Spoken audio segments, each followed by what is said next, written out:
I think the summation of the Democrats' Trump deals is like you should listen to the White House. You should listen to what it is that they have to say about stuff, because it's not as crazy as the media will filter out and tell you it is, because ultimately you look 180 days from when they say it or a year from when they say it, and it comes to fruition in a way that is pretty serious. There's a lot to celebrate here when you've got a situation where, we already have seen how much of President Trump's agenda that he promised has been put into action, how much this administration continues to deliver, and then you compare it to the Dems, who essentially just can only throw fits. Like, that's all they have left in their tool bag is, okay, so I'm going to cry. America is back. Thanks to President Trump and leader John Thune's working family tax cuts, we stopped the biggest tax hike in history. But that's only the beginning. The big, beautiful bill also cuts taxes on tips and overtime, secures the border, finishes the wall, and protects Medicaid for Americans, not illegals. Leader Thune and Senate Republicans got President Trump's conservative agenda done, providing real relief for every hardworking American that's up early and home late. We're bringing manufacturing jobs back home and making America great again. Tell Leader John Thune and Senate Republicans thank you for delivering President Trump's agenda. Learn more at onenationamerica.org. Ladies and gentlemen, your attention, please. Keep the faith, hold the line, and own the libs. It's time for our main event. Good Thursday to you. Welcome back to the Ruthless Variety program. Personal congratulations to you, the listener, for about what you're going to experience here for free. Tuesday, we made international news with Lee Zeldin. We have Michael Whatley basically saying what's going to happen in North Carolina. And we're going to follow on all week long with making international news in a very significant way. We got a great guest today for those of you who are interested in AI. If you are scared of it, if you don't know what it is, if you're concerned about it, we got something for you. If you're an expert in this field and understand how important it is to the future of civilization and American dominance, we have something for you.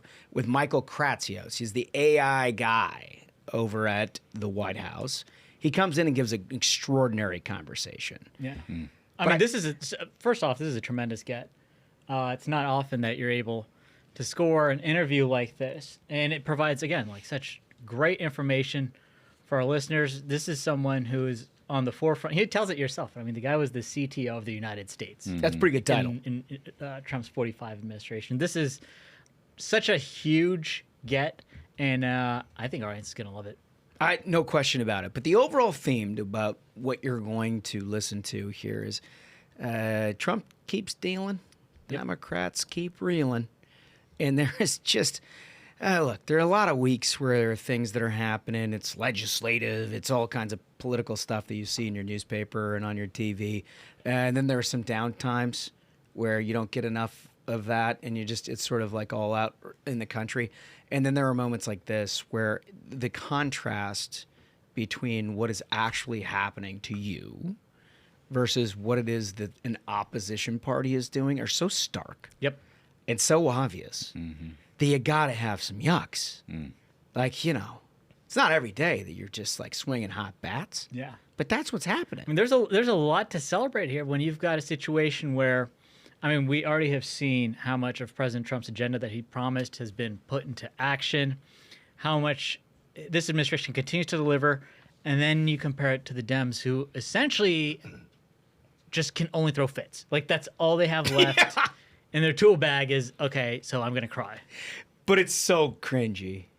It's so bad. It's pretty And pathetic. I think tool bag is the right term. Tool bag might be the right term. So on the Trump side, obviously, there's a lot of economic discussion to have, whether they're trade deals, GDP numbers, all these things that are happening post the big beauty, which, look, he told us last year what he intended to do. Here it is. Seems like it's working pretty well. But on the Democratic side, when they're not complaining about Sydney Sweeney, by the way, we're going to weigh back in on that situation, because since we've done that explosion. Yeah. When they're not talking about that, they're just trying to find a grip somewhere. Fellas, it's not going well. Can we play the first clip? Clip 4, please. My name's This is Ed Markey. That's not his voice. But he wants that to be his voice. Oh, no.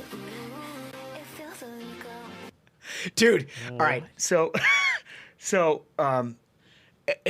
there's a thing that Democrats are trying to do, which is trying to make up for this entire neglect of pop culture because they're not cool. They're not funny. They're not anything. So you get like this 80-year-old like career politician. If ever there was a career politician, it's Ed Markey. He's a senator from Massachusetts. Mm-hmm. And he throws up this TikTok video. This is what they're doing now.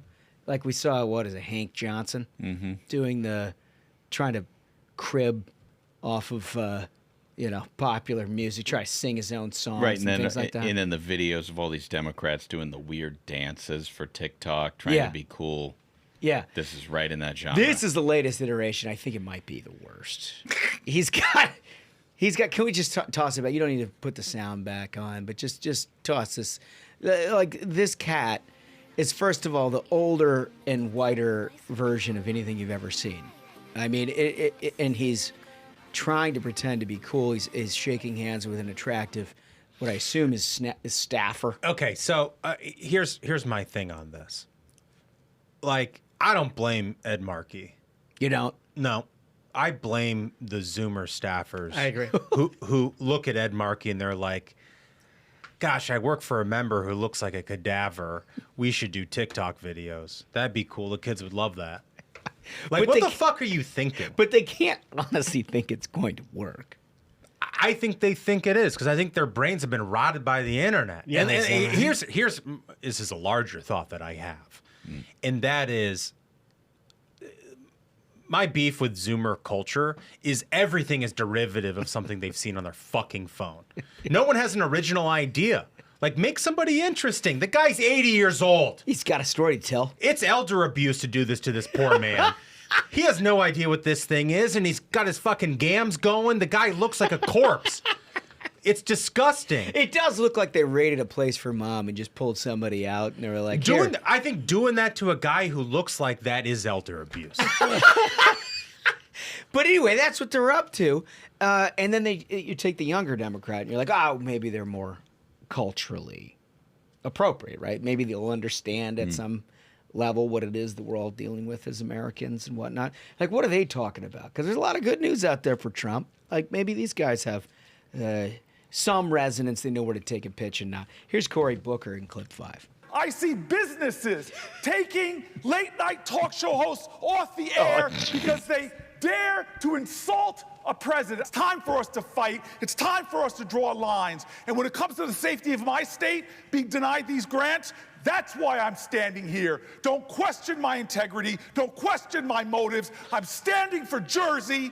I am standing for my police officers. I'm standing for the Constitution, and I'm standing for what's right. I am Spartacus. And dear God, if you want to come at me that way, you're going to have to take it up with me because there's too much on the line right now in America. Such a badass. And I think it should be brought up. That's an empty room. That's like, yeah, there's nobody in there. Like a lot of times when you see like senators trying to have a moment like this, where they want you at home to think that like he's killing it's a meeting of the entire session of the Senate, and all the senators are watching, and they're like, "My God, this is such a brave moment." He's in an empty room. He's like looking at some staffer who's playing on their phone. Yeah, and a freshman senator who has to sit behind the president's seat. You know, like what you don't know about the United States Senate is the person who sits in the presiding chair is the lowest ranking member of the whole body. They're either 99th or 100th. It's basically hazing. In seniority, and it is a hazing thing. Like they make people sit up there because they don't have any status in the body. So like I don't even know who it was, but the poor bastard has to sit there. I think it was Banks. I think it was Banks. I think it was Jim Banks. Was it Jim Banks? Great friend of the program. It was Banks? Poor Banks had to sit there. He had to listen to that? Yeah, there were some great pictures of his reactions to this guy while he was making the speech. Like, you got to be kidding. Dude, like, it was actually like he's there very signing funny. Constituent letters, right? Because Banks that's what you used was to like, do. I should have stayed in the house where people are saying. At least the speeches were 2 minutes at a time. You know? Like he's sitting there, and this is the way it works. So when you work on Capitol Hill, when you're a freshman senator and you just get there, you get the job of presiding officer, and there's literally nothing. It's a mindless task. You don't need to do. If you need to say anything, somebody who's sitting right in front of you turns around and they're like, "Hey, say this," Say the and you're thing. like, "I said this," and Right. they're like, "Great, moving on." So the whole job as a staffer is to try to get the things that they don't want to do, like literally the thing that they don't want to do. They have a captive audience, so they're like, "You got to read this shitty report," because they'll rather read the shitty report than they would have to listen to something like this. So you got poor Banks sitting there listening to Spartacus, and he's probably got like, I don't know, 100 constituent letters that he's going to sign, and he's probably got a report that he's put off for 3 weeks because he's like, this is the most boring thing in the face of the planet. And then he's got this situation. It's like, oh man, that's so good. It's good. It's just It's so good. But that's what's going on. I mean, so you got all of that. On the other hand, new GDP numbers, fellas. Better than expected. Well, they said they couldn't do it. They said that the Trump economy would be a disaster. You know, President Trump talked a lot about what he would like to do with a big beauty and what he would like to do with trade deals and sort of realigning the American economy to the point where it was actually growing at a substantial and not doing the inflation thing, which recall like the Biden crew, all they wanted to do is just flood cash into the economy. That's how they got any economic growth whatsoever, but they increased inflation by 15%. While doing that, like making lives demonstrably worse. They said he couldn't do it. So we have 3% growth that was just announced yesterday. That's Better than versus, expected. yeah, the expectation was 2.6. We got 3% growth right there. Inflation's down. Even more than expected. Inflation comes in at 2% as opposed to 2.2. We were told that this couldn't happen. Yeah, I'm waiting for all those journalists to become egg experts again. Yeah, Because right? they love to talk about egg prices. No, the egg prices are down. No. So they're not, well, they're so not then talking we, about it we anymore. won't hear anything about it. That's the thing is like egg prices have halved since President Trump came into office, and like egg discussions are probably down 99% now. They don't want to talk about it. But this is where the Democratic Party is. It's a leaderless, it's rudderless. So what's the highest ranking Democrat have to say about an economy that he was wrong about, a president that he was wrong about, and his own members were doing TikTok videos and performative speeches? Let's get Clip Schumer. Let's get Chuck here in 5A. And while the Trump administration will try to wave rosy headlines about the Q2 number, today's GDP number is in fact a mirage. Okay. Oh, it's a mirage. You know, it's like those things you see in the desert. They look like a cool pool of water, and it turns out it's a mirage. That's what it is, Chuck. This is the lowest form of politician, to be honest with you. Yeah. I remember back in the mid 2000s when month in and month out, I was working in the House, and like you had. I'm sorry. Everybody was captive to the monthly statement on jobs numbers and the monthly or the quarterly statement on GDP. And if it was bad and you were out of power, you were like, "Oh, this is outrageous." And if it was good and you were out of power, you were like, "I'm going to say nothing." And that's exactly what Schumer is doing right now. There's not an original thought. He's doing the same thing that politicians have done for decades. It's so bad. It is terrible. It's just nothing authentic about it. No, people just see through it. This is the same guy in Chuck Schumer that for 4 long years during the Biden administration told us that inflation was transitory. Yep. And that their version of the Build Back Better plan and like basically a Green New Deal was the secret to unlocking American economy and better lives. He stood on the Senate floor and he was like, this piece of legislation, it's not just a piece of legislation. This is the key that unlocks 50 years of American prosperity. Meanwhile, inflation like jumps 15% and the economy goes in the tank. Like that's what that guy, that's the basis of his sort of responsibility of economic judgment. Which is crazy to me because when I migrated from the House to the Senate, I remember very early on in my days in the Senate, and I came to Josh, who was my boss at the time, and this other guy who worked in the office. I was like, "Oh, it's the monthly economic report. Here's a statement. We should comment on this." And both of them were like, "This is the United States Senate. We do not just comment on economic reports just because everybody in the House does it." And I was like, "Noted." Because you look like an asshole. Evidence, clip 5A with Schumer, right? I mean, that's basically what we just saw. That's why you don't do it, because you look like a complete asshole. Right. You can't cheer against America, Right. which is basically where Chuck Schumer, Cory Booker, Ed Markey, and all those like clowns find themselves. Clowns. Because things are working out. They're pretty good. When we come back, we're going to tell you why they're working out. We've talked a lot about this on the program, but the Trump deals, oh man, we spent the entire month of April hearing from everybody under the sun about how he doesn't know what he's doing. He's going to throw the country into a recession, one that we can't possibly get out of. And then you let him play the cards over a course of 90 days, 120 days. Well, let's see where it rattled out to. Pretty good place for America right after this. Hardworking Americans know when it's time to roll up our sleeves and get the job done. Now is the time to unleash our nation's energy to create jobs, secure our future, and make life better, more affordable, and full of opportunity for all Americans. That's the power of America's oil and natural gas.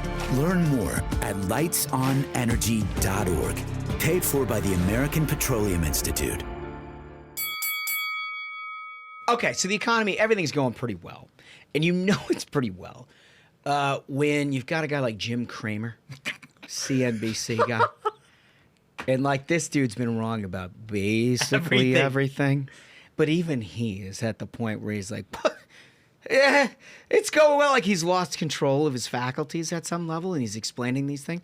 Let's go play clip 6, please. Our biggest problem is we have so much growth that the Fed won't cut. What the fuck? Oh, Jesus Christ. Oh my God. I'm so sorry. I take it right back. Everybody, I take it right okay. back. That was bad. It's okay. We're in the moment. I take it right back. It's just the way I take we it right back. talk. That was bad. It's Nobody in New York says fuck. Yeah, no one in New York. My favorite part about this is like, I take it right back. Yeah. As if that's like, oh, okay, FCC is cool with that then. As long as you apologize for it. He did the takesy backsies, so. Like a full-fledged. But what he's talking about basically is how everything is going okay. And he's wondering why the Fed's not cutting rates, something that is entirely sympathetic with what the Trump administration is talking about. By the way, that whole thing that the president did at the Fed with Powell, where he was like examining the additions that they were putting onto the Fed, has to be one of the greatest PR coups in the history of the world. The idea, like, this is a very staid and important institution that is not to be judged by the outside world. He's got him in a hard hat, examining spreadsheets, talking about how he's 30% over budget. It is only Trump can do this. Only. I want to go back to Kramer. If there is any way to somehow short the F-bomb, like anything that comes out of Kramer's mouth, if you go the opposite direction, it's the easiest way to make money. I mean, like there's an account on Twitter that all they do is tell you what Kramer has said is going to go up, and then they short it, and they show you the results of it. And they even, I'm not kidding, they even outperform Nancy Pelosi. Is this like an ETF? Really? Yes. It's an ETF? Yes, it's an ETF. It outperforms Nancy Pelosi? Yes, it's the inverse Kramer. And it's like you're happy in a year to have your retirement account go up like 8 to 10%. I want to say this thing is averaging being up like 80, 90% a year. Are you kidding I'm not me? even kidding. It's called inverse Kramer. So if there's someone, I mean, anything he says, just do the exact opposite. Maybe the Fed should increase rates. I mean, but that's the funniest thing is like, he's just like, I don't know, he's like, oh, what the fuck? Oh, I didn't mean I take it back. What a hilarious on-air take. Yeah. I didn't mean, I'll take it back. A little bit like your Cincy broadcaster. Oh, yeah. Castellanos to left. For those of you who know what I'm talking about, very funny. It's a rough one. It's a rough one. Ended one man's career, at least temporarily. Yeah. What did he say immediately after it? That's not me. I do not say that. And now the cancel culture is over. He's back in black, baby. Wait, is he doing Reds games again? No, he's not doing Reds games, but he's doing a whole lot of sports, and the guy is back. Yeah. So yeah, cancel Castellano's culture. to left. Cancel culture is over. So good. All right. So, as a jumping off point for all of this, you've seen a lot of these trade deals come across. You'll recall back in April, everybody was just freaking out, markets included. Everybody was wondering what the hell the president was doing. They came out with what did they call the thing in April? It was like the reciprocal tariffs. Yeah, but they had like this way of branding it. Taco? Trump always chickens out. Oh no, that's the way Schumer. That was smug and all of his Wall Street cut friends. Who don't believe in our Can president. I actually spike the football on this? Who don't believe in our president? They don't. Talking to a good friend of the program, Luke Wall Thompson, Street. yesterday, and we were both spiking the football because while all that talk was happening in April, him and I did the same thing. Is when you make your retirement plan contributions in April, right before the tax date, that's when I went heavy and bet on the U.S. when everyone else doubted President Trump, and I could not be more thrilled. What, You're a hero. So you're buying the dinner hero? tonight. You're a hero. I am. You're acting like It's we didn't do people that like too. me who defend President Trump, unlike Okay. Duncan. Okay. It's so good. Well, but the point is that there was a lot of doubters and even pretty smart people who were like, Liberation Day, as he called it. That's it. Liberation Day. That was the Liberation Day. And, then they use that as a jumping off point to set some deadlines for some people to try to get these negotiations going. Because obviously, if you're in the international world and you got like a free ride in the United States, you're not eager to renegotiate the free ride. Right. Right? So they set some deadlines and put some things in place, and everybody's like, it's never going to work. And that's where the Trump always chickens out taco thing came from. Because people were like, he's setting deadlines now. He's not just going to enforce it. He's setting deadlines. And so he's chickening out. Well, we found out that that was not true. But more importantly, the international world found that out. And they came to the table pretty quickly. We've seen a bunch of different trade deals. The one that everyone told me was nearly impossible was EU. Yep. They were like, I think the Japan thing is pretty easy. I think we deal with like India. I think we deal with South America. I think we can deal with like a whole bunch of different places. EU seems impossible, right? Because Trump was like, I'm looking around the streets of Paris. There's not a single Ford on the street. Open your markets to our stuff. Like, let's make sure that this is going to... And they were like, no, we're not going to do any of that. And they had their backup. Like, the whole Brussels EU crowd hates, like, Western, like us, basically. They're like, we want to live in horrible countries full of crime with no air conditioning. Right. So, what happens? Trump goes over to golf at his golf course in Scotland, which looks wonderful, by the way. Turnberry. Yeah. Oh, yeah. Doesn't that look like a nice Looks spot? like heaven. Really does. So he goes on over there. What happens? Well, they greet him like he runs the joint. Look at clip 1. There's Trump. He's welcoming Starmer in the UK as though Starmer is visiting a foreign That's the thing. foreign Is Trump's country. like, welcome to my kingdom, my ancestral palace in Scotland. My favorite part is the bagpipes playing. And just knowing Trump a little bit, that was part. He was like, make sure the bagpipes are there. We want to make sure that we've got some of that. Bagpipes. Dude, right? that's such a great moment. That's such a great moment for Trump. But so Starmer is walking into his place in his country that he runs. Trump the Bruce. As though He's the leader of Scotland. He's a landed lord. he has fucking prima nocta. wow. Well, that's a lot. This is an awesome episode. Well, I mean, look. So what happened, what ensues from this is the EU will purchase $750 billion in U.S. energy by 2028. Yeah. Why is that important? Obviously, it's important for anybody that works in the energy sector. Obviously, it's important that when you understand the nexus between American energy and national security, you get it immediately. But also, the whole discussion about Ukraine and Russia, like the problem with that at the very beginning was that Russia was providing Germany its energy, and like they became reliant upon it, and so there was like not much they could do. There was no leverage from Europe in Russia because like either that or the lights go out.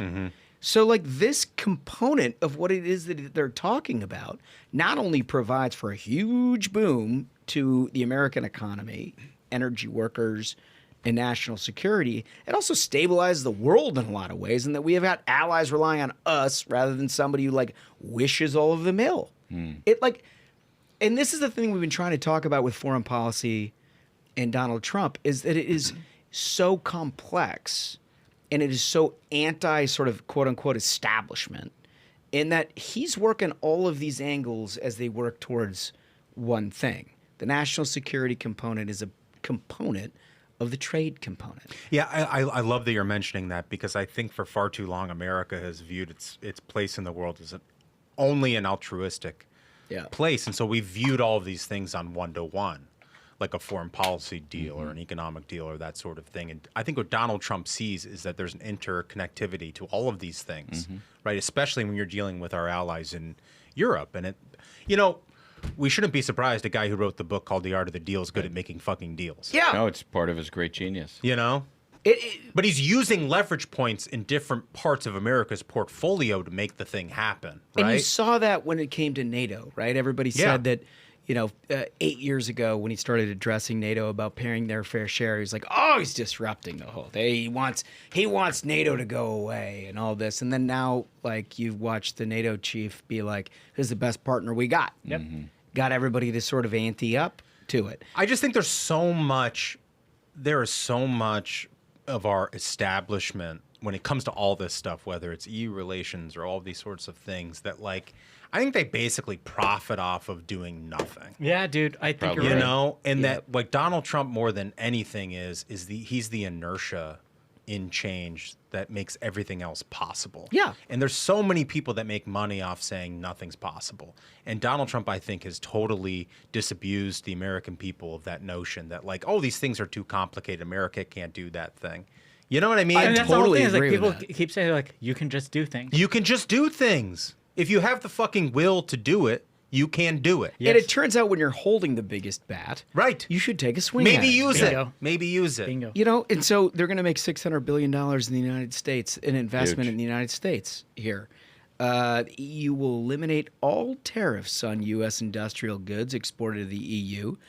That seems like a pretty good deal. Great. Tariffs on EU exports to the U.S. are set at a maximum of 15%, down from 30%, where he set them on Liberation Day, or more on Liberation Day. Like, we're down to a point where they're like, okay, that's a deal I can live with. It's so significant that, like, even the mainstream press is talking about this thing. Yeah, he's not an unreasonable negotiator. He's a tough negotiator. He's able to get a deal that works very well for both sides.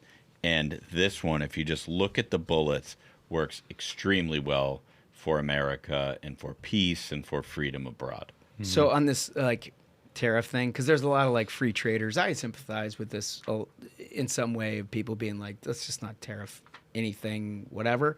But I understand Trump's point of view in that it has to work for the United States, first and foremost. Like, that's his job. Like, you can argue with whether or not it's appropriate from a Keynesian or a, Austrian School of Right, Economics. exactly. But this is a very important point. What you're saying is the most important thing in America today. Yeah, it's like, no, my job is to get the best deal for us. Yeah. Right. And so they asked him about, well, leaving the tariffs, like, on the EU. Like, does that seem like a fair deal? Clip 2. Mr. Trump, can you do better than a 15% tariff rate for the EU?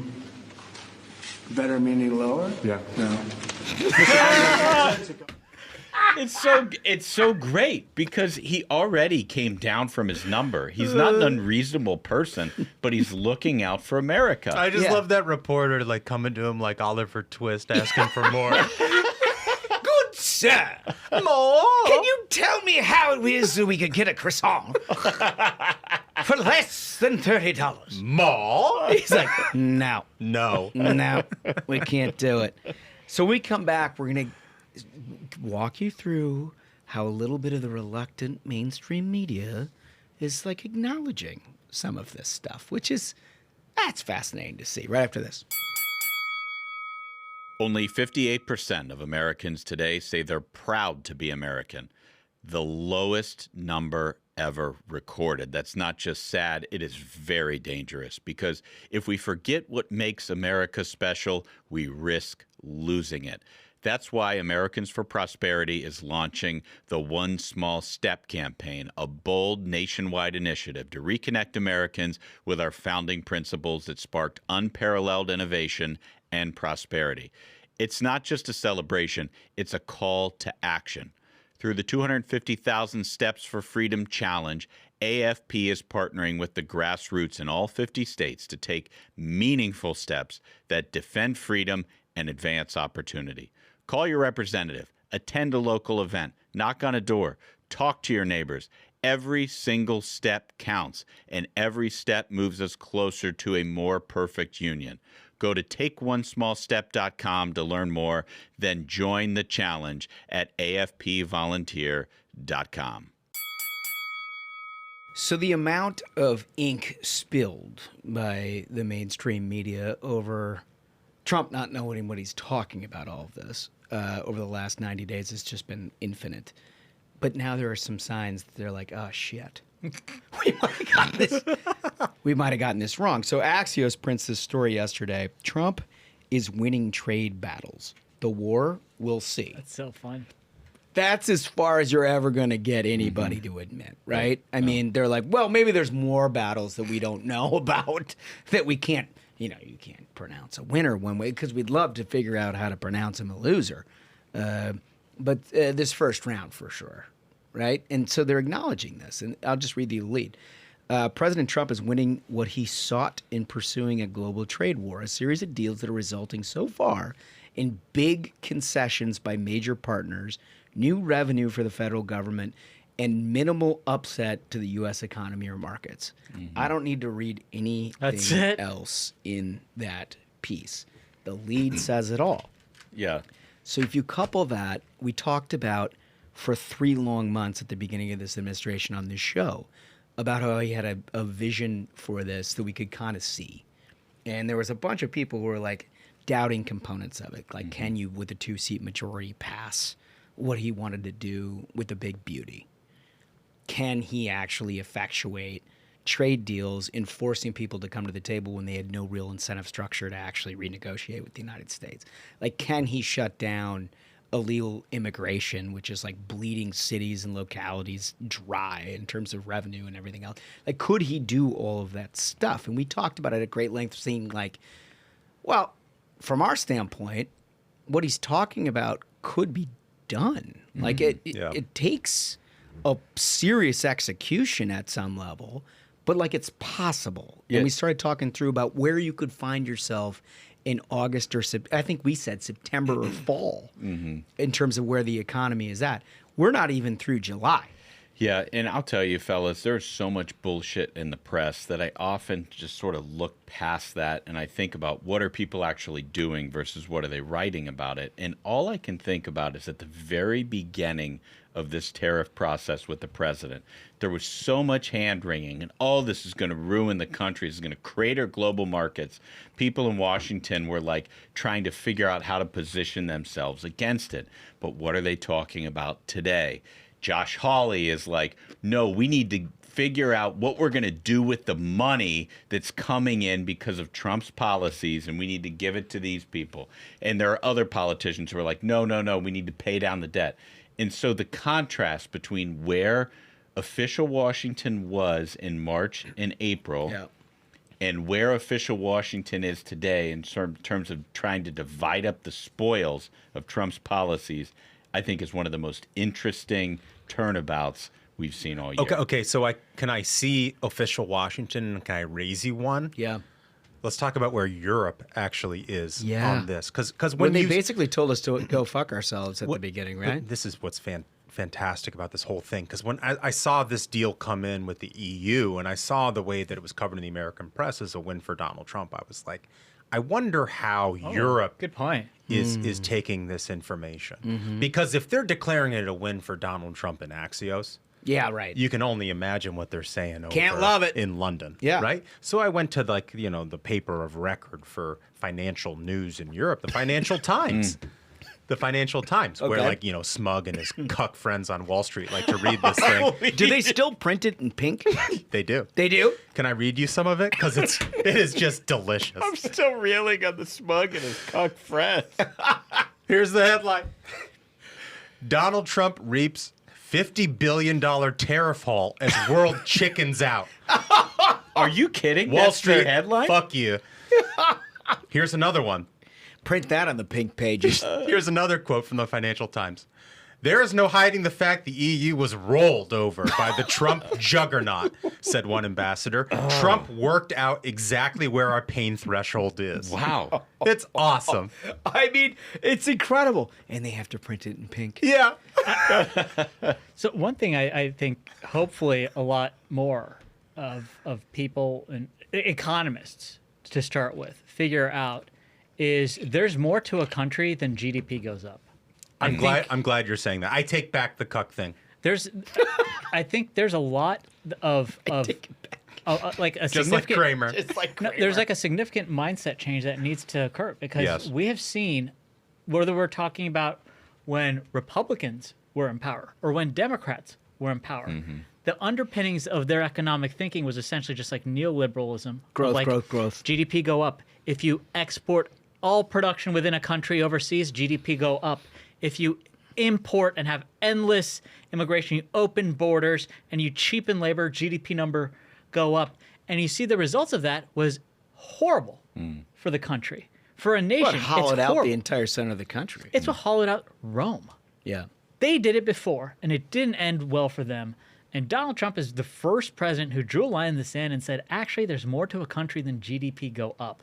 A side note and semi-related at the same time, I saw a statistic that roadside accidents in cities where ICE has had crackdowns in have by an average gone down by 10%. Wow. And Is that right? And I say from personal experience of my mother has 2 times been hit by an illegal alien while driving, right?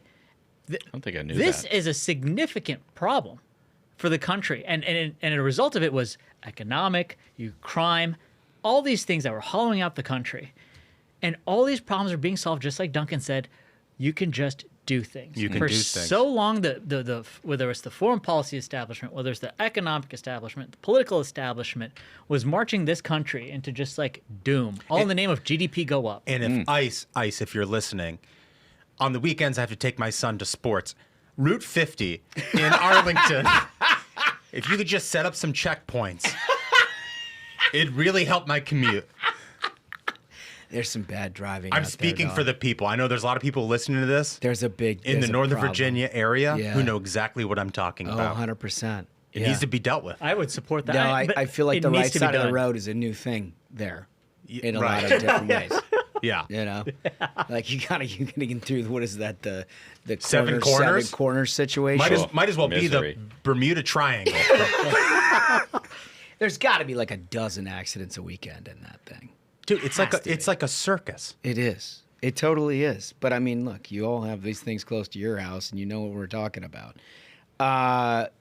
So listen, I think the summation of the Democrats' Trump deals is like you should listen to the White House.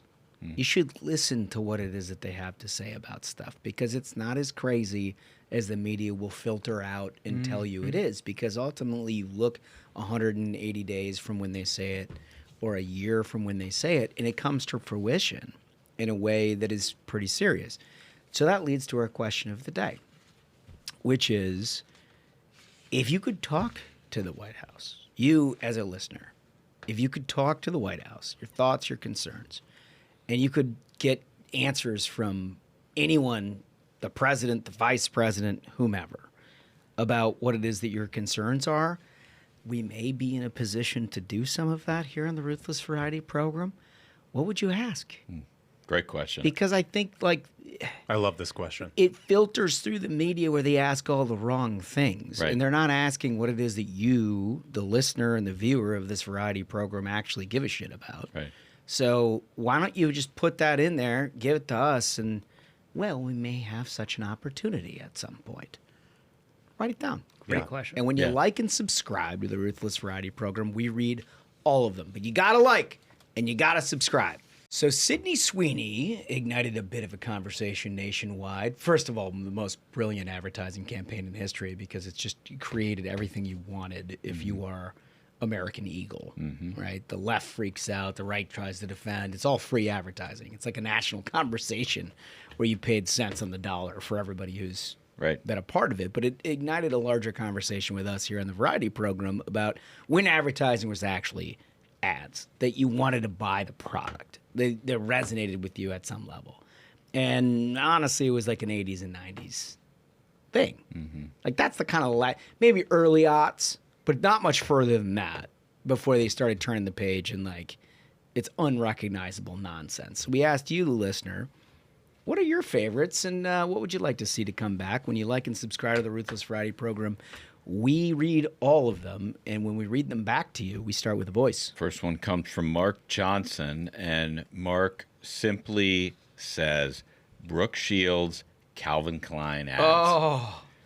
It's so, dude. So many people said that this is basically that, Yeah. right? The Sydney Sweeney thing. Trying to recapture that whole ethos. Yeah, I mean And that was a big thing. It was. We got a lot of comments on that specific one. Yeah, it's a good one. All right, comment 2, Dunks. This is from Grace W. Grace writes, I'll never forget the anti-drug PSAs. If you grew up in the 80s, there at least one time when you got in trouble doing something your parents did, and you looked at them and said, I learned it from watching you. So good. That's so good. Usually followed by you or your siblings cracking up in your parents' exasperation. Also, can't forget the eggs frying in the pan with a voice saying, this is your brain on drugs. Any questions? Oh, it's Love so the good. program, guys. Man. Those are classics. Really the good. PSAs. Those are great. Those are really good. Does anybody Indelible. remember the actress who did the eggs in the frying pan thing? I remember short black hair. I don't I really just remember the voice of a guy But you saying remember that who this I'm- is your brain, Yeah. this is your brain on Well, drugs. it was a whole series. This is your brain. This is your brain on drugs. Yeah. And then they hit the frying pan with the frying Yeah. egg. Yeah. Yeah. Yeah, it was so good. All right, comment 3, Smugs.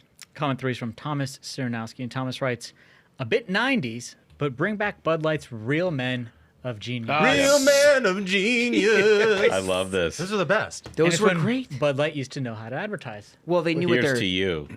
Yeah. think about the discrepancy Yep, the utter downfall of it. between the Real Men of Genius and then putting the tranny on the thing Yeah. a couple of years ago that got him in all Man, the trouble. That just Yeah. I saw something in the news. I'm trying to remember what company. So the vice president lady who was responsible for Bud Light doing that. Yeah, she's at another company. She now. just I'm trying to remember that. Oh, she just got hired somewhere? Some company just Yeah. announced her, and I want to say it's like a male. Yeah, she got recycled like a Catholic priest who did a little touching. Hold on. My children go, as a good Catholic family, I'm going to object. Did I go too far? My apologies to the Catholic Church. I thought the kids were the victims. I told you guys this is gonna be a good episode. Oh, man, bring in the Holy heat. cats, that was a lot. Okay, can I add one? And I didn't. No, I don't know that you can. No, but- I will. Okay, all right. All right, so I didn't mention it. I want to prejudice the audience, but there was one I was hoping that would come up, and it didn't come up, and so Okay. I'm going to mention it now. My favorite of this genre of advertising was the most gratuitous, and that was. Do you remember these Hardee's commercials when they rolled out like Yes. the full pound burger? Yes. And they had the supermodels Just straight on- boobs. on cars, Just straight and they're boobs. just eating it, and the ketchup is like dripping down on I have them. good. I have good news, dude. I have good news for you. They have brought it back. Hell yeah! There's I can't remember some blonde model right now who they have just brought that back. They brought that back. Wait, they're like ketchup boobs? That was peak. They've brought it back. That was peak. That was actually. I was mean, if you peak. can run that on broadcast television, We're back. you're dealing with a healthy consumer American base. society. Yeah. But that was something. It was something. I can't. Does Hardee's still exist? It's Carl's Hardee's. Jr. now, I think. Well, it depends on where you are. It's regional. It's a regional thing? Yeah. Okay. Oh, is that right? Mm-hmm. Okay. It's Carl's Jr. in some places. It's Hardee's in others. Oh, Hardee's. Hardy. Hardee's. Hardee's. Tuesday. I love it. All right. So, because it's Thursday, we always play games on Thursday. We do. And I think. Do you want to do? Do you want to do a little bit more? Of course I do. We cannot skip the Sydney Sweeney part. Oh, okay. So before we play a game, you just want to do a summation. Yeah, just a quick little thing. Can we get real quick graphic one? This is in the wake of us discussing it. This is from MSNBC. They said that Sydney Sweeney's ad shows an unbridled cultural shift towards whiteness. Oh my goodness. Oh my God. Yes. Oh my God. That's just an incredible take. So I've been thinking, seeing how this controversy has gone on for days, I now have kind of like a new take on this where I think to a certain extent American Eagle knew what they were doing. Oh yeah. In that they were trying to nudge. So we saw a period of time over the past 10 years where Hollywood and advertisers would try to go after conservatives or I'm going to own MAGA to try to create a controversy because they thought that's free attention. And for the most part that blew up in their face. The best example recently is you saw Snow White where the girl who plays Snow White was just an unhinged lunatic, was I hope all Trump supporters never know peace, and that ended up just wrecking them. And the memo went out to studios that shut up, just say see my movie and shut up. I think American Eagle now realizes that the tide has shifted, and they're I bet if we say these are some good genes and show a pretty girl, which has essentially been illegal for advertisers for a decade, they're I bet we can just nudge the wokes enough to try and make this a thing. There's Duncan probably is familiar with the term online when you're trolling. There's a term called lol cows, where you farm people for laughs, right? Yeah. Stelter's probably my best lol cow, where I can attack him and I know he's going to cry about it, potato. and it's free content. Yeah. I think advertisers are realizing these woke people who represent 1% of the population, but 99% of the complaints are the easiest way to get your ad, your message out there. Because if they would have had, let's say, if you're a bikini company and you would run an ad with Sydney Sweeney wearing a bikini, just a photo, a day, tops. But the way that they did this, their ad is being aired for free on how many shows? I like how this many theory. networks? I like this theory, Smug, because it's basically the inverse of how these companies operated prior, which was all right, well, 10 complaints on Twitter, that equals 1 million upset consumers. Yeah. And the reality, of course, was none of those people were buying your product in the first place, right? And so to invert that thing and make these people the joke, I would just love that. Well, I've always found it fascinating in modern marketing, up until now, it appears with American Eagle, that these companies never took note of demographics and who they're trying to sell the product to, right?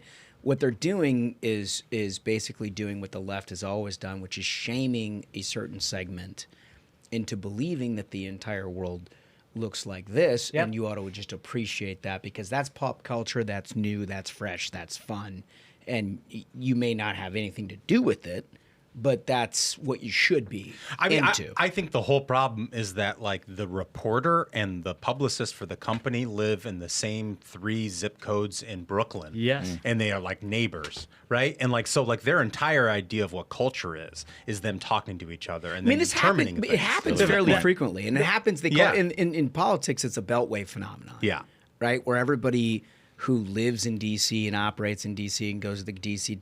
cocktail parties has the same conversation, and you lose touch with your constituency at some level because you're not living in that state, you're not living in your district, and that's been the Beltway issue.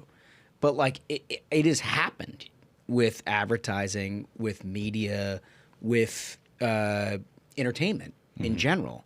And I think you're right about that, in that they all are just talking to each other so long. They're like, what do you mean climate change isn't the biggest threat to America? Yeah. You're like, no, I don't know. The guy that's like stabbing my neighbor in the neck seems like a pretty He seems like a bigger issue. You know what I mean? Like, that seems like a more imminent threat. But you're right in that we've appropriated out to a small number of people. Yep. What culture is. What culture is. Right. And like retaking that is really something to watch. Huge. It's incredible. It's a wonderful thing. Oh, man. It's incredible. All right. So now we want to play a game. Let's do it. All right.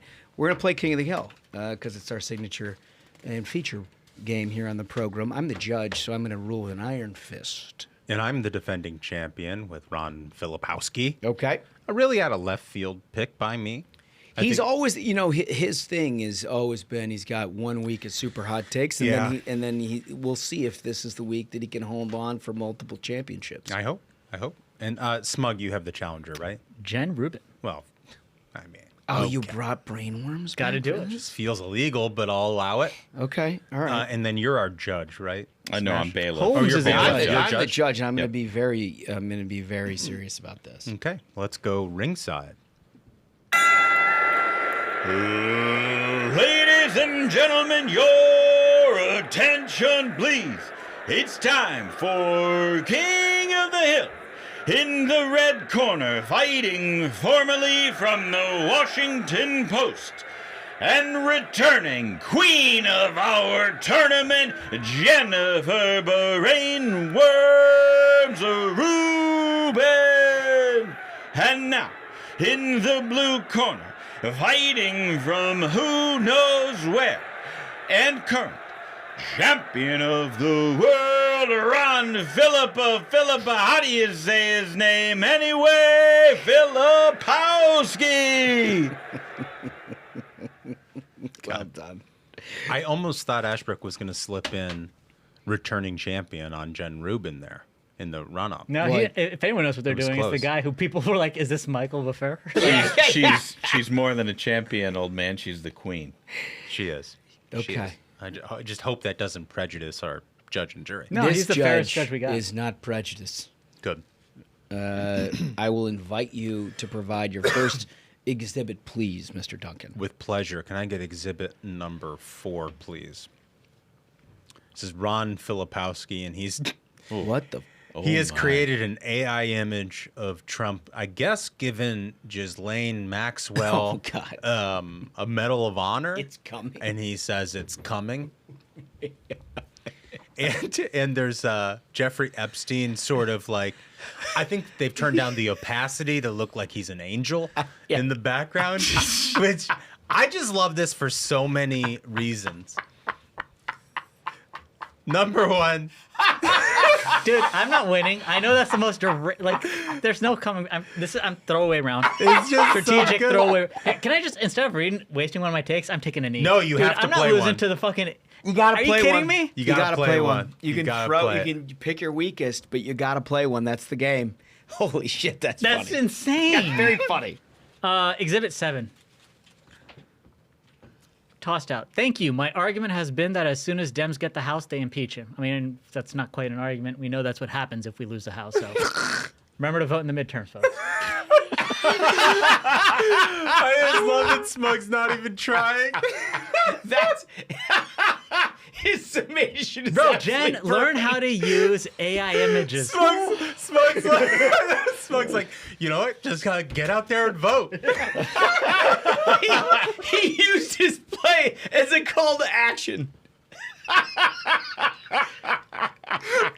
Oh my God, that's so good. Of course, the round goes to Philippa. Yes. How do you say it anyway? How do you say it anyway? And now here's where I try to win two in a let's back-to-back. go. Let's go. Exhibit 11, please. So Jen is commenting on an image of J.D. Vance saying that, like, the image says, the caption, "The tough task of selling Trump's big, beautiful bill falls to J.D. Vance." And Jen's comment on that is, "Thank God not someone likable or persuasive." Oh, man. For those who don't know, on top of, like, the many other jobs that J.D. Vance has, he's been basically, like, hanging out in the Senate, helping get bills across the finish line in the Senate. On top of, like, if you see public polling on him, he's one of the highest, like, likability ratings among all elected officials. Yet Also, again, the Jen is- 60 million people who tuned in to watch him debate, like that seems like that he's was a like pretty the most persuasive- likable, relatable person we've probably had in public office in a significant amount of time. That's pretty good. That's a pretty good take. All right, what do we got, Harunks? I got a couple options here. Ron is feeling it. Deranged ass photo, bro. Ron. I'm still not over I it. know, dude. The halo effect. The halo over effect. Epstein. He in the worked so background. hard on it. He worked so It's hard. just amazing. Can I get exhibit number 3, please? Ron is quote tweeting a segment from Hannity talking about the scandal with Obama and Russiagate. And Ron quote tweets it and says, "You really have to be a special kind of moron to be a regular Hannity viewer." This is a former Republican. Yeah. What is can I ask for an additional exception from the bailiff and maybe perhaps we can get some insight into what he is retweeting here. I know I see the image of Hannity in a guest, but I don't know exactly what context of it. The rules are I can't tell you. Yeah, but I'm asking the bailiff to allow you to tell you. Go for it. Okay. What it Being a is. judge. Thank you, bailiff. You're quite welcome. Hannity just makes the statement. One thing is crystal clear. Obama was a terrible president. And he abused his power. I mean, this is a very obvious thing. Fact. This makes Watergate look like a jaywalking violation. Which also the Supreme Court has ruled that Nixon did nothing wrong. Again. Right. I'm going to go with the JD take, Smug. Yeah. Winner of No. round 2. Let's go to round 3. Boo, hiss. Okay. No, I have to go first. Oh, yeah. Yes, you do. I'm the defending champion, even though you picked Jen Rubin, so that's basically cheating. She is the queen. Hold on, I just need a moment here. Oh, okay. Well, we've got all the time you need. It's not like it's a live broadcast or anything. Can I get exhibit number 5, please? Okay. Okay, so this is a quote tweet from a Politico article about an issue that this Venezuelan Little League team had with entering the country. Yeah. And Ron Filipkowski quote tweets it and says, "Lots of Venezuelan Americans in South Florida voted for Trump." Here's the thing I love about this, is you would think these never Trump Republicans or Democrats, but I repeat myself, would be a little snake bitten off of their whole prediction that Puerto Rican Americans were going to, abandon Donald Trump because of some joke at Madison Square Garden. Yes. And like Ron's from Florida, so like he thinks he's I am an expert in people who are brown and vote Republican, even though I'm not a Republican anymore. And he's going to say that Venezuelan Americans are going to abandon Donald Trump because of some fucking Little League Because team. a Little League team wasn't allowed into the country. Like, I'm a single issue voter. Little League teams. Little League teams. I think we need to check your hard drive. It's South Porter bust, bitch. No, he's an expert. He's an expert on it. So I just love that take. Check your hard drive. It's completely a great take. Parody, we're laughing. We're laughing. It's funny. Okay. So, Smuggles, how do we counter that? Exhibit 10, please. Rubin, based on nothing. The U.S. is already losing billions in tourism while bracing itself for an underwhelming 2026 Cheering Medal Cup. against the fucking Olympics? Yes. No, it's over. Wait, do you It's know? over. It's over. She wrote a I whole don't need to see Substack of anything this. more. Wow. I don't need to see anything more. I can't imagine that there is anything in this planet that is worse from an American perspective than years out cheering against your own Olympics. Like your whole country, right, left, and center, comes together. I never thought I would see Josh Holmes defend the World Cup. No. You notice I didn't say that. I said the Olympics. I'm very clear about that. Big fan of soccer. Do not put my words in my mouth. Josh I was Holmes, talking about the Olympics. fan of soccer. Nope. Put it on the Chiron. Huge fan of soccer, Josh Holmes. It is a Euro sport that doesn't deserve to be played after 12 years old in this country. It just is. Wolf, do it in that's- post. And and that's fine. But the Olympics, can you imagine cheering against your country hosting the Olympics? Seriously. That is special stuff. Egregious. I mean, that is really, for that. That's why she's Rubin, the queen. Rubin's the queen. She wins. I reluctantly agree. That is so rough. That is such a hard take. I can't believe that. Oh, and a special one with this judge and jury. Look at that. Yes. No! Yes. Huge soccer fan. Josh Holmes. God damn it. This is the best Chiron ever. This is unbelievable. You get rid of that. Everyone That's screenshot there it forever. and put it out on Screenshot Twitter. it. Put it on Twitter. Huge soccer fan. Well, if I'm going to pull spaghetti out of the Senate and have him sitting in your chair, This is the best episode. that's unbelievable. I can't believe that. Just the indignity. The indignity. That's the magic of television. All right, we got a couple other things we got to get through. One of which is a total mystery. I'm going to get to that in a minute. The first one we have Disney adults. Yeah. They've been a thing like all the way back. If you're an OG, you listen to Charges. We like had shirts, Charges. Yeah. Still probably available. I don't know if they're available or not.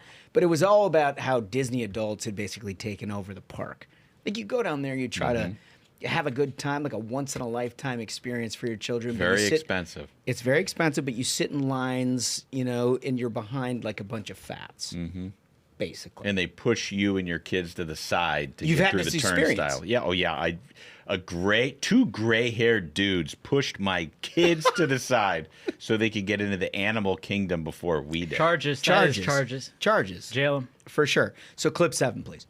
Hey everyone, we're plus size park hoppers, and this is everything we ate in a day as plus size best friends at Disney's Magic Kingdom. Later on that day, Katie got the Aurora cone, but without a cone to make it gluten-free from Storybook Treats. And Ashley and I split the candied bacon skewer from West Warehouse. This was the perfect combination of salty and sweet, and also who doesn't love a snack on a stick? Before we left the park, we were thirsty for ice cream, so Katie headed over to Aloha Isle and got the coconut pineapple Dole Whip. Thirsty for ice cream. Oh. Thirsty for ice cream. It's a dream. Like it's a water. I'm just so parched in this heat. I need an ice cream. What is it about somebody that they're sitting around their home, wherever that may be, and they're like, I don't know, I'm 400 pounds. I like to eat the backside of a calf every afternoon, and I'm going to go to Disney. This is a prime example of where our country's been and where our country is headed. We were told for 10 years, oh, yes, it's inclusive to have a 300-pound whatever with a beard and pregnant in Calvin Klein underwear. That's the ad that you saw to the public. And this is what you get. Then you go to a park and you start seeing this, as opposed to you put Sydney Sweeney in the ads. I think things are going to start looking better. Set the goal, drive towards the goal. That's it. I mean, this is still, what a disaster. What a disaster. I gotta imagine that those folks are like, dude, can you imagine if you're like sitting around at Disney and you're like, okay, so what's going on social media today? And you see that thing pop up, you're like, God damn it. What's the account called again? It's called Plus Size Park Hoppers. How do I do this with grace? No, don't. No grace. Dude, you look at the name of the show. Look at the name of our show. Okay. All right. So I've seen a lot of their content. And every time I see it, I'm enraged. I almost believe that it's created as rage bait. And, I feel bad for these women. They're like, do you think these are people that are like short selling Disney shares? That they're like basically trying to. That would be so hilarious. Doesn't it make you wonder? We're all former hedge funders who are just like massively short Disney. We go out and recruit the fattest, most like objectionable individuals. So the people who run this account, they go to Disney constantly. Constantly. And there's a couple of parts of their content which is sort of recurring. One of them is like where you can get your scooter. And there's two more. The other ones that I wait, hold on. Can I stop you on that? Yeah. A scooter. Yeah, like the hover rounds. You mean like because they can't walk the grounds? Correct. Okay, I just so wanted to be clear Dumbo is not just a ride. Dumbo is a pier. It is. I guess Jesus. You would think that might be a wake up call. Yeah. That like you want to go to this park all the time. You love Disney so much, but I can't actually walk the thing. Yeah. You would think that'd be a wake up call. I come back every other weekend, but I'm we too haven't. fat to walk in the door. We don't have a society with shame anymore, so that's apparently not something we're allowed to discuss. Other things.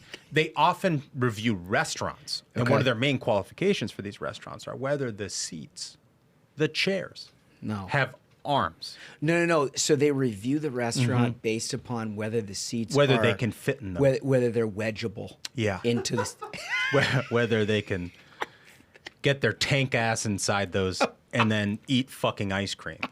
As a drink. We just, That's the thing is, like, again, it goes right back to what I said of, like, for over a decade, you saw that in advertising and you're told this is, like, fat shaming. It's like, can we actually, like, look at what the reason is that we're having exploding diabetes in this country? Right. And all these Talk medical about problems. how positive it is, and these people Exactly. fucking die from doing this. And everyone's going to cheer along and be like, you go, girl. Drink that ice cream because you're thirsty. It doesn't make any sense. It doesn't make any sense. I want Bobby Kennedy to show up. Yes. Next time. Now he'll be standing at the gate next time these fatsos come in. Like, their comment section should be like, you have a problem. Yeah, like, stop, please. Please go to a doctor. Yep. But, like, I think you're right. I think it is rage bait at some level, but it's also like, I mean, getting the ice cream and being like, well, she wanted it to be gluten-free, so she didn't get the cup. She didn't get the sugar cone. A gluten-free. Like, do you know how many grams of sugar are in that ice cream without the cone? She does not. I mean, she does. You don't get to be that huge and then wake up one day and be like, oh boy, how did this happen to me? You know? You don't think she wants to take a couple of steps around the park? It's she's not trying to get the steps in. It's sad. What's it called? Plus size park hoppers. Yeah. They also do this whole bit where they, like, get into the test chair to see if they can fit on a ride. It's some of the most depressing shit you'll ever see. Wait, hold on. There are test chairs? Test chairs that will be in front of a ride for people this fat. Wait, so like what I'm accustomed to when you bring kids to a park, they always have the height monitor to make sure that it's they can like actually. that for people who are built like a semi. But they're like, here's also a chair to see if you're like 7,000 pounds. Yeah. See if our ride can take it. Oh, yeah. Amazing. Well, fats are taking a real beating on the Ruthless Friday program this week. And that's the thing. We're making America healthy. It's coming from a place of love. Bingo. I don't want to be mean about it, but nothing else has worked with these people. So he's just going to do what we're going to do. Dude, RFK, we have a crisis in this country. Yeah. Please. He's well aware.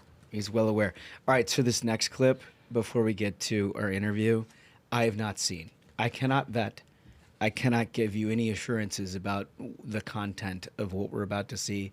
Wolf did this. He wouldn't even tell us in the production meeting. Would not tell us what it is that he's going to show us. So, like, we're coming in blind. Clip 8, please. Oh. What? What is this? It's one of those wacky waving inflatable arm flailing tube men, but he's backwards and he's doing a gesture over his crotch with his arm.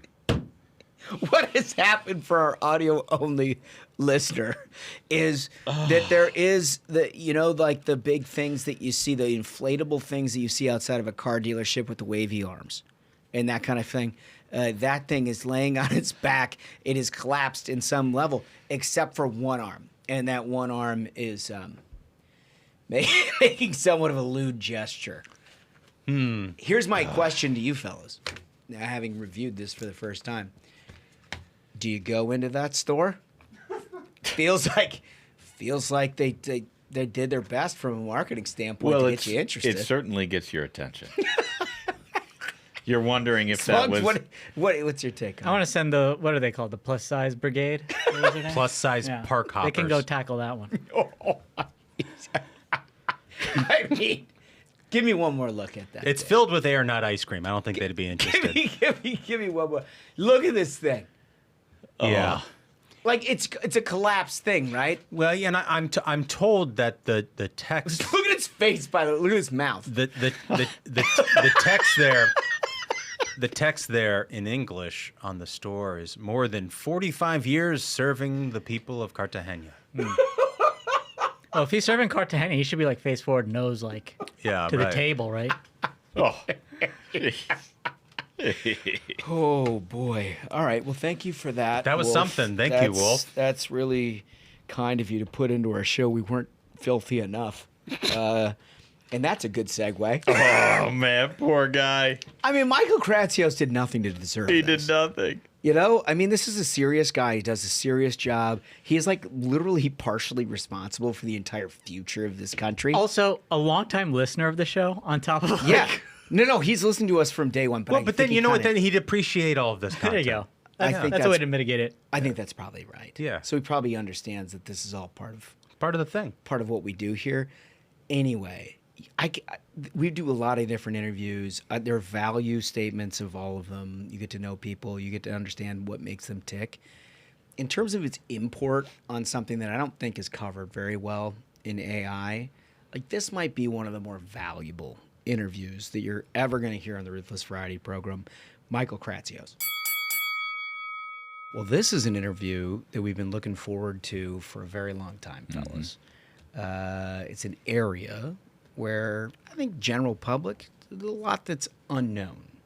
But for people who pay attention to what does America look like in the next 50 years, I can't imagine there's anything that's more important from that standpoint. And for that, Michael Kratsios, the Director of Office of Science and Technology, but you're kind of like an AI guy. This is my second stint in government. I was the CTO of the United States under Trump 45 and came back for a second round to work on tech and science for the president. CTO of the United States is a pretty good title. Yeah, I feel like I got a bit of a downgrade in titles, I guess. So I came back. Right. It's like, maybe we can just put that back on the top of the business card.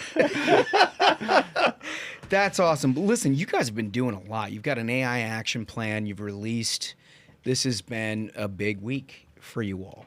It has, yeah. So on the first day of the administration, the president repealed President Biden's what we would call disastrous EO on artificial intelligence, and essentially gave us 6 months to write a new action plan.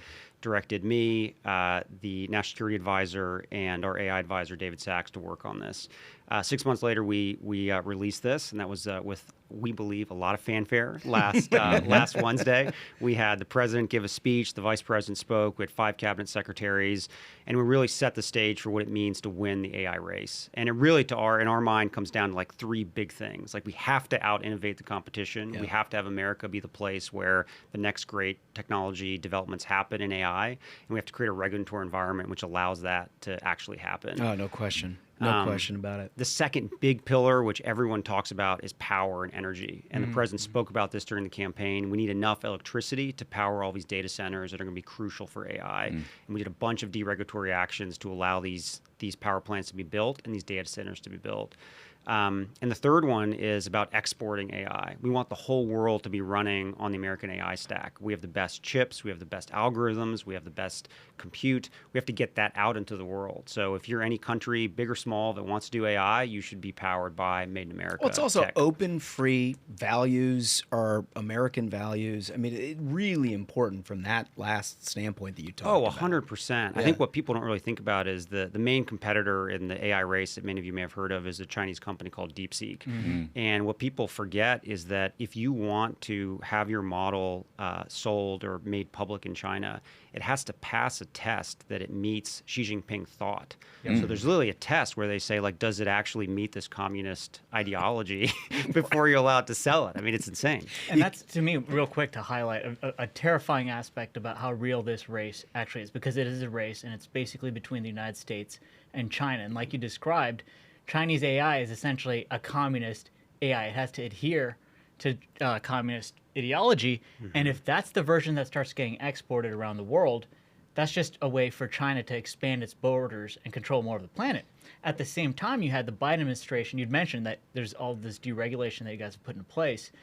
They did essentially everything possible to disarm American AI, make it more difficult for American AI to thrive. What all have you discovered that they were up to in terms of trying to hinder AI development in the U.S.? And what all do you think they would have done if they'd gotten another shot at it in the second term? Yeah, I think the scariest part of it is that they essentially were taking a playbook out of Europe to try to run the AI policy here in the U.S. So the Europeans tend to have this view where they follow something called a precautionary principle, where literally just like that sounds right. They like sit around in a room together and they think about and dream up everything that could possibly go wrong, and then try to create policy to make that bad thing that's hypothetical not happen. That feels French. So, I think like conservatives and Americans tend to think of it the other way. It's like, can we sit in a room and think of all the stuff we can do to make innovation thrive? Mm-hmm. Like, what barriers should we remove so that better stuff can happen in America, so that more people can use technology, so our economy can grow, so national security can be stronger? But the Biden people were like, no, we have to think of everything that could possibly go wrong with AI and then create a very long executive order to make that happen. And what it essentially did was hamstring our AI industry. And they were absolutely paranoid that they would be regulated to death and they wouldn't be able to actually do all the things that we want them to do, as in exporting our AI and allowing all of our companies to use it and create new jobs and all this great stuff. So ultimately, what happened is we had to turn the page on it. And I know you guys may know Mark Andreessen, who works at Andreessen Horowitz, A16Z, and he recounts. I mean, if you believe him, he recounts a story when he went to the White House, and the White House essentially told him that, this is during the Biden years, that they really want only 2 or 3 AI companies to exist. So he talked about this in Rogan, right? Yeah, I mean, exactly. It was like a terrifying moment. Yes, and that's what shook him and made him say, "Look, I got to get on the Trump train," because it's like if we let this happen, the government would be overseeing 2 or 3 companies that they would totally control, and that is the most anti-free market thing you could ever imagine. And the reason why we're winning and we're ahead in AI is because we have this vibrant free market. We have the ability for all these people to compete, small businesses and small AI companies to get up and started. So I'm excited about where we are, and it was very important. We kind of turned the page. Incredibly good start, and we do have our resident nerd here who will ask all the deep diving questions. That was incredibly great answer to what he was talking about. But I think for our audience who's not just as familiar with AI, right? I mean, people who have a limited understanding of the capabilities and why this is so important to America's future, if you can just spend a minute on that. Yeah, I think that, the way I view it is that it's an enabling technology for so many other industries. It's not a standalone thing. It's something that's going to be used in medicine. It's going to be used in agriculture. It's going to be used in finance. It's going to be used in education. And the most important part of the plan, or one of the most important parts that I always stress, is this idea of adoption. Because a lot of people fixate on this rat race where it's like, who's the top of the leaderboard? Like, is it OpenAI today? Is it is it Google? Is it like who's at the top? But the reality is, even if you have the best model in the world and no one is using it, it doesn't matter. So the key is we have to get American companies and the government to be using AI to be able to actually realize the core benefits. So to me, I think it's going to unlock new drugs for Americans to solve diseases we never imagined. It's going to be used in science to create new materials that will be able to let us go to places in space we never imagined. There's so many things that we can do, but we just have to get the adoption out there. And I think that's what the plan is able to do. How is it distinct and different from, I think the early models of AI are just a terrific aggregator of information that's already out there. Yes. Right? Yes. It's just a good summarization. It basically figures out the way we think about things, how we think about things, and then gives you just sort of, the rules of the road on that. Like, tell me where this develops beyond that. Yeah, that's such a good point. I think what people don't realize is, although the current large language models are extraordinarily powerful and they've been trained on most of the public domain, the percentage of data that's in the public domain versus in the private is so much smaller. So if you think about the total amount of data that was ChatGPT or GPT-4, for example, the most powerful model that OpenAI has, it's probably maybe 1/10 to 1/20th like what one Fortune 500 company has in private data themselves. Interesting. So the real power is going to come from taking these models and applying the data that you have in your own private company or in government.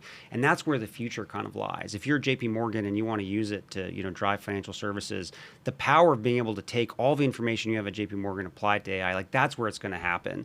And we see it in the government itself, whether it's insane amount of census data that we have that could unlock lots of sort of research endeavors.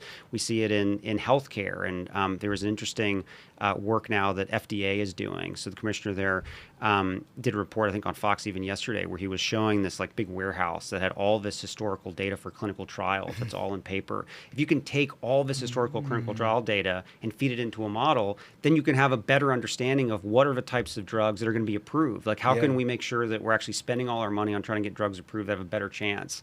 So I think the big unlock is like finding these private data sets that over time are going to be built into these models. So it is so big. There are so many different applications across the board. And obviously you guys rolled out the big action plan last week. I'm wondering if you could talk a little bit about the next steps. I mean, is there congressional action that needs to happen?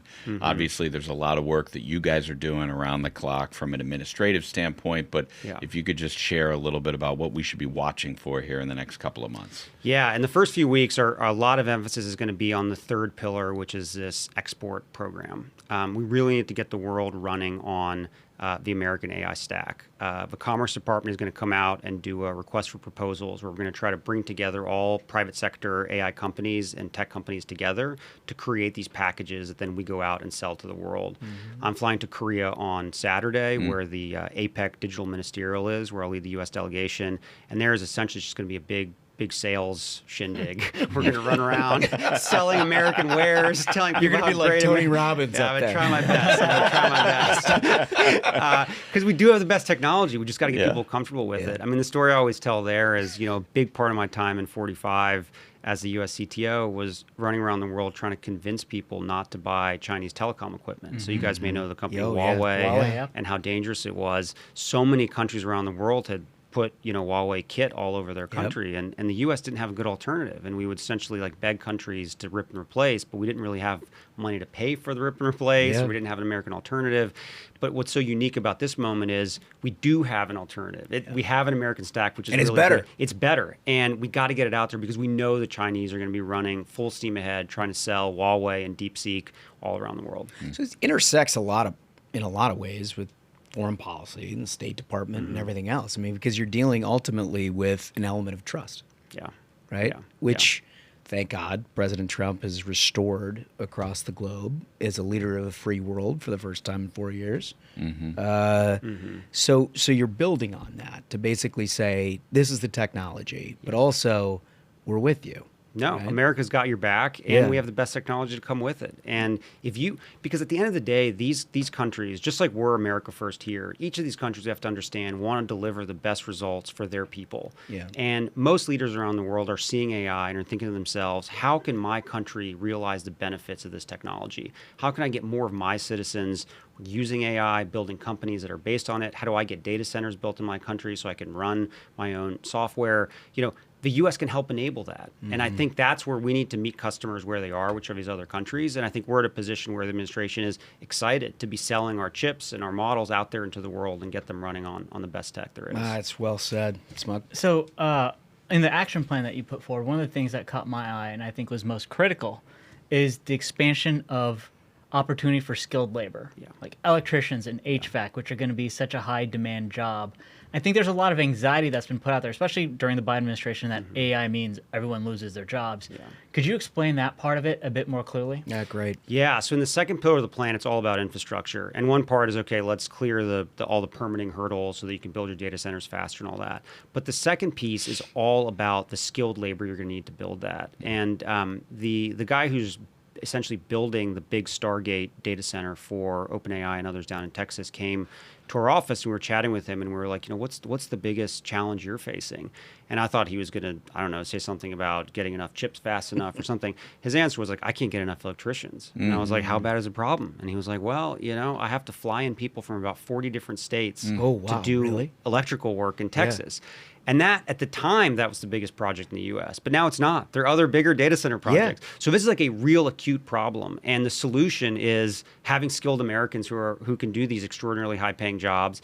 And a lot of the plan emphasizes how can the Department of Labor kickstart apprenticeship programs and other things to get these guys upskilled and uptrained. So I think there's a huge opportunity in the skilled trade craft for Americans many years ahead because we have a ton of infrastructure to build out. I love the nexus of that because we've long been huge critics of like this idea that just the liberal arts sort of degree in college is sort of in our generation at least, it was the thing that everybody wanted to get because that was a status symbol at some level. And when I became a chief of staff in the Senate and I looked at population centers and how people were being served or underserved, it became very clear that like trade schools and everything else were actually performing above capacity to try to churn out people who actually do things for a living. They don't just think big thoughts. Right, and now it's the electricians, the guys who were our age who grew up and went to technical school and became electricians. Those are the guys with lake houses. Right. Those are the guys who are making bank. That sometimes we forget, and what I struggle with, at least the way the government sort of prioritizes stuff sometimes, is 60% of Americans don't have college degrees. And we've created an entire sort of policy ecosystem in Washington that caters to a minority of Americans who have pursued overpriced degrees, Totally which right. typically are not useful for anything they ultimately want to do. Right. And it's like, we got to correct that. That's 100% right. It feels so backwards looking that you see the Democrats have been pushing like, no, we need student loan forgiveness instead of thinking about, no, what we need to do, just like you described, 60% of Americans, why don't we make it easier for them to attend trade schools, expand opportunities for them where Americans are, instead of just like, okay, well, because the left is full of a bunch of PhDs who can't find jobs, forgive their loans and have taxpayers pay for it. Here's my doctoral thesis on trans studies in Tanzania. Yeah, like, thank you so much for your effort. I really appreciate that. Maybe it'd be nice if you could do something. Yeah. I mean, that's a huge component because I think, as Smug said, the fear of AI is like twofold. One, robots are taking over the planet, right? And then the second is, at some level, jobs. And whether or not we're basically automating our way out of a labor force. And what you're saying is it's absolutely the opposite of that. So it's doing two things. I think, one, we're creating a bunch of jobs that we need to build this AI sort of revolution that's happening before our eyes. The second piece, which, I wasn't very aware of, but came into full focus in the event last Wednesday, was when the SBA administrator, Kelly Loeffler, gave her talk. And she started recounting all these different numbers around how important AI is becoming for small businesses in the U.S. Yeah. If you're a small business, the biggest challenge you have is always hiring. It's how do you find quality people to build your business? And AI is providing this incredible leverage for a lot of small businesses that are always just strapped for resources to be able to build and grow. So to her, I think she sees it as a huge unlock for the small business community, is that you guys know employ more Americans than any other community. So I think there's a lot to come there on how beneficial it will be. That's incredible. Michael, can you give us a little idea of your background? Like, did you always you were always ahead of the curve on all of this stuff? Well, I don't know. You're speaking of liberal arts majors, and I got a little nervous there. So I was actually. I mean, look, you're looking at three of them, right? Well, you're looking at a fourth one. I was a politics major and decided I wanted to start my career in investment banking in the summer of 2008. So I had a very rude awakening about what it was like to be on Wall Street. Brutal. But I always loved tech and was constantly drawn to it, and ultimately went to work for Peter Thiel in San Francisco and worked for him for 8 years there at his hedge fund and venture fund. Got involved a bit with the campaign in 2016, joined the transition effort after we won, and then joined on day one and spent all 4 years. That's where you got that fat title. Yeah, that's put in a little work for it. It took 2 years until I got nominated for that, but got confirmed in 2019 for that role, and was lucky enough also to spend some time as the Undersecretary of Defense, so the number 3 role at the Pentagon, driving all the R&D there. So everything from hypersonics to 5G to directed energy. Did you ever think you'd be involved in the political sphere? I'd always loved politics. I'm from South Carolina, so Okay. I interned for Lindsey Graham the summer after my freshman year. Okay. And it was an interesting summer. You guys probably know him better than I do. Interns pretty much just give Capitol tours. I'm aware of that too. Kind of hang out. Yeah. And it was actually the summer of the John Roberts confirmation. So there you go. I remember that. 05. I know where I was. Yeah. And, and I think the senator was part of the Gang of 8 stuff. So we're getting like all sorts of like mail. Just hate mail. I think there's a photo of me next to the stack of emails we got that was like the height of me. I don't know where that photo is, but it's a great one. But I left there. I was like, wait, I love this politics stuff, but I want to come back when I can be more impactful, because I was talking to a lot of like first year people who were there. Nothing against any listeners. No. I mean, I think they want to hear that. Yeah. I love how your experience was like, I never want to come back to the Senate again. To be honest, my first one was exactly the same way. I was like, boy, this is terrible. It was interesting, and then I thought I'd do it much later in life, but after the 16 election transition, it was kind of this once in a lifetime opportunity. Yeah. And at least at that time, I mean, in the first Trump campaign, there wasn't much emphasis on tech. If you look back then, I mean, it was the same stuff. It's been for a while, but it was a lot of immigration, trade, and no foreign wars. We also had this full attack from the left that was like blaming tech for their own losses, and I mean, it devalued for a period of time tech development. Totally. And I think at that time, I mean, no one in the tech community was supportive of the president. Right. I mean, it was Peter, and that was kind of it. Yep. And I think, to me, I saw it maybe as my contrarian bend, like Peter. It was like an opportunity more than a problem. Like we had a greenfield on being able to sort of try to capture and manifest what the president's vision was for the country into a tech agenda. And what was so amazing about I think 45 was, and I don't think he got enough credit for it. I mean, he signed the first executive order in the history of the country on artificial intelligence in February of 2019. So if you rewind to 2019, AI wasn't on the front of every newspaper. It wasn't on every editorial. Like people just weren't. No, talking Smug about would it. talk about it and be like, dude, not the nerd stuff this week. But not the president nerd knew stuff. like this was important. This was going to be sort of driving geopolitics in the future of the country, and he was prescient enough to sign the executive order and get the first national strategy ever out. And I think that kind of set the foundation for prioritizing research and development around AI, which ultimately led to the breakthroughs that OpenAI had and ultimately created ChatGPT. So I think a lot of the efforts in Trump 1 like really set the tone for this technology leadership. How fascinating is it to just sort of be able to have the conversations with the Andreessens and David Sachs and everyone else who've been pioneers in this industry and have built so many incredible things over the years. But like you're now in a position where you're just sort of like, tell me where are we going here? Like what's your vision for how this works? I think we're lucky because the president has been able to pull together this incredible coalition of people who understand that he's a leader that can drive us into this next generation of leadership and technology. And doesn't fear it. And doesn't fear it. And I think he takes it head on. I think, I remember we did a bunch of work on nuclear energy about a month and a half ago, and he signed 4 really big executive orders to kind of unlock nuclear energy.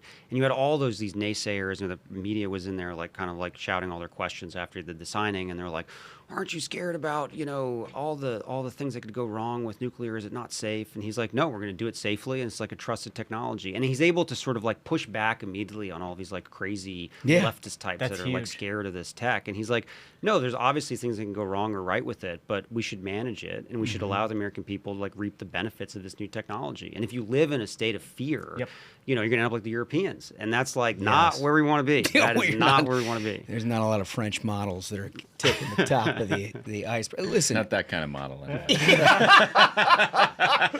Right. We're not going to ask Michael to weigh in on any of that. Listen, I can't thank you enough for doing this. Stay in touch, because you guys are up to so many amazing things that we try to keep our thumb on, and we're very interested in it, but it is going to change the world one way or another. And if you're successful, we're going to all do it together. Well, thank you for having me. I mean, we're doing stuff on supersonics, on drones, on flying cars. So anytime you guys want to talk future tech, I'm game. Dude, I'm game. anytime you get something, you're like, dude, check this out. Send us a text and we'll come on over. Michael Kratsios, thank you so much for joining us. Thank you. Really appreciate it. Thanks so much. I mean, the guy is obviously extremely sharp. He is extremely dialed in to what is happening tomorrow in this country and around the world. But he's also very personable. Yeah, I mean, the guy gets it. And like so often in this area, what you get is a bunch of people who are like, I don't know. I mean, look, I'm just going to be crass about it. Like pretty deeply on the spectrum, right? Where they don't have the ability to actually tell you from a human standpoint what this means for your life. Right, which is entirely the whole pitch that needs to happen. Bingo. And this is a dude who just like innately understands that and lives that and can explain it in a real way, but also pursue policy goals that don't just throw over the middle class in the center of this country. Well, it's like it's a core thing. It's what Smug was saying earlier, is that so much of our politics was this sanitized version of GDP go up. Yes. Right? And it's like the future, I believe, is going to have a big role for AI, but the American people need to know what's in it for them. Bingo. And how this helps the American people. And it goes back to what we were saying earlier about all the trade deals with Donald Trump, where he doesn't see the world as one thing, but all the things, right? And it's like, that's what I love about what the Trump administration has been doing on their AI initiatives, is they're not just looking at AI as a technology. They're looking at AI as like this race we must win against China. They're looking at it in the role the American worker is going to play. They're looking at it from the energy sector. All these things are interconnected. So important, right? And like, look, I love the all-in guys. Like we've been close with Sachs is fantastic. He's been on our program and we talk with all of those guys. But when you listen to them talk about it, it's unintentional because they don't mean it this way, but it comes off to your average viewer, unless you're a tech person, it comes off as like, what the hell do they care about, like, my job?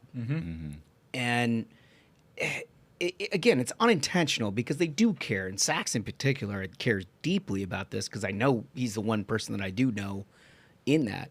But like, you listen to a guy like Kratsios, and he's like, no, that's like the guiding mission. Yep. That's like what we're trying to accomplish here in making sure that America is going to lead the world because of our 100%. workers. And like reindustrializing in America in a very different way than it has been over the last 40 years. I can't tell you how like great that conversation and is. also reassuring. Yeah. Right. I mean, Right. it just makes a big difference. I mean, as guys who grew up in the Midwest, and you look at what happened to the Midwest. Yes. You know, when everybody was promising us like this NAFTA is going to be great for the United States of America, and then it hollowed out the center of the country, and it's what we know now as the Rust Belt. It's like people don't want to see AI as the next thing that does that. Bingo. Yep. 100%. That's the fear. And then the other fear is like you have no education about it, and I don't blame you for not, because nobody reads the trade pubs on this stuff, but you think it's like just magic sauce, right? They're like robots are taking over the world. But you listen to a guy like that, and it's like, no. Like, if we're going to cure cancer, this is how we do it. And all of a sudden you like contextualize all of that with a standard of living, a innovation standpoint, a American values component, which I think is incredibly important. Right. And like you layer all of that over top, and you're like, yeah, let's go for it. Let's do it. I love it. This guy's doing a hell of a job. Really, really appreciate Michael Kratsios for coming in and giving us that discussion, because I think it's a huge value to our audience. I know it was to me, so I can only imagine for all of you listening that you thought the same thing. Listen, remember our question of the day: if you were going to interview anybody in the White House, what would you ask? Because it turns out all these things, they kind of come true. Yeah. Despite the filter of the mainstream media and getting you to ask questions that nobody cares about, they know. So if you're going to ask a question, what would it be? Put it when you like and subscribe. We read all of them. I can guarantee you this: when we have the next opportunity to talk to somebody who are at the White House, we're going to pick one. Yeah. We're going to pick one, and you're going to get it. Like and subscribe to the YouTube channel. Check out some merch while you're there, if you don't mind. With that, fellas, we're 2/3 of the way through. It's been a hell of a week. I think we did it. I think so. Absolute banger of an episode. Gentlemen, again, thank you so much, Michael Kratsios, and thank you to our listeners. Remember, if you have not yet, go to the YouTube, hit the subscribe. It's more fun in video. So, until next time, minions, keep the faith, hold the line, and own the libs. We'll see you Friday. Stay ruthless.